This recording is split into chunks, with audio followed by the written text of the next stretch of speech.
All right, this is a big one here. This just got announced. Tyson Fury signed with ESPN and Top Rank. So because of that signing, which is an 80 million euro signing, there might be a chance that he doesn't get the rematch with Deontay Wilder, possibly. This is the problem with boxing, man. So you got Joshua with Eddie Hearn, Yeah. a different one, right? And he's on DAZN. Then you got Fury now with ESPN and Top Rank, and then you got Deontay Wilder now with his crew and Showtime. And so now the biggest rematch in the heavyweight divisions up in the air. Fury did say something interesting, though. I don't know how much he knows about this stuff, What? but this is what he said about the If you're signing. watching Deontay, I'm coming for you, and this time you can't rip me off. Fury said on Villain.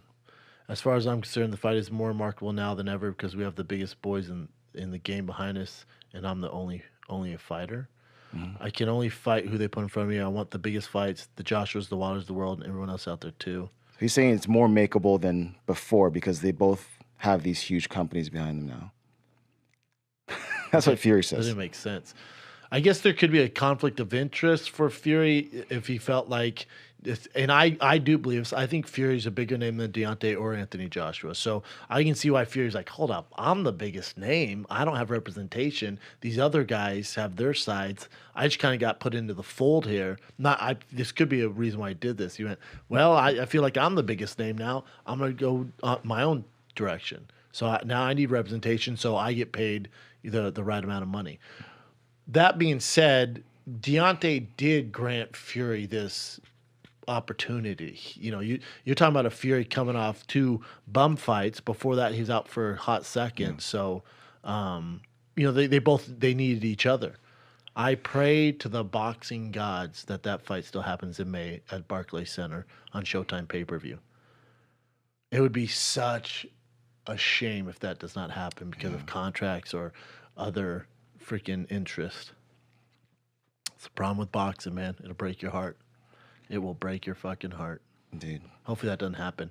I don't feel like Fury's the type of guy where like a Eddie Hearn with Joshua tells him what moves to make. I feel like with Fury, if he wants the Deontay Wilder fight and he knows that's his biggest payday, you're going to get Deontay Wilder Fury. You're going to still get that in May. I'd bet a good amount of money we get that in May. I see what you're saying. Yeah, Fury's not going to be like, oh, yeah, let me fight this guy no one's ever heard of just for the fuck of it. That ain't happening.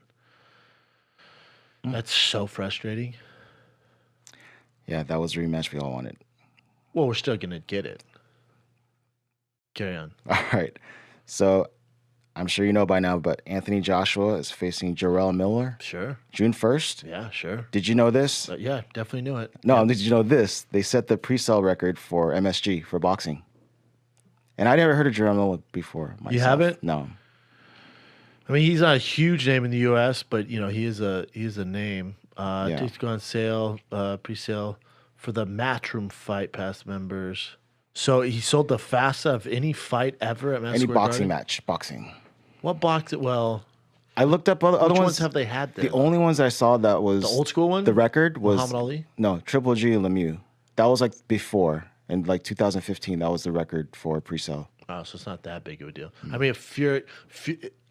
if Fury or Wilder competed there, do the same thing. Fury versus Wilder would sell out in seconds. So it's more like a marketing-ish type of deal. They still did it, but yeah, well, like to your point, Triple G versus Lemieux was the next one. That ain't shit. All right, Joshua doing his thing. Joshua doing the Joshua thing. Cool, man. Yeah, in America. Keep doing your thing. All right, man. Speaking of crushing Big Baby Miller, Tyson Fury said that he dropped Jarrell Miller 7 times. This is way back in the day, though, like in 2011. In sparring. And there's an old video of it here, too, if you want. Oh, or Wilder talking, or I'm sorry, Fury talking shit. You can play it, I saw this, but let the fans hear it. It's great. Call out video to the fat boy, Jarrell Miller. Get yourself up here, bring 100 grand with you. I love Fury. Fight in the ring. I'm going to take all cash. I'll put you down 7 times in Lancashire. I'll put you down 10 times in Big Bear, California. You get yourself up here anytime, any place, anywhere. If you want to spar or you want a bare knuckle fight, get yourself up here. You fat hilarious. Yeah, I honestly I think Fury's the biggest name in boxing, man. I think he after that last fight, it put him over the. It kind of. I think he goes Fury, Joshua, Wilder. I think it's in that order. I think Fury's the biggest name in heavyweight, man.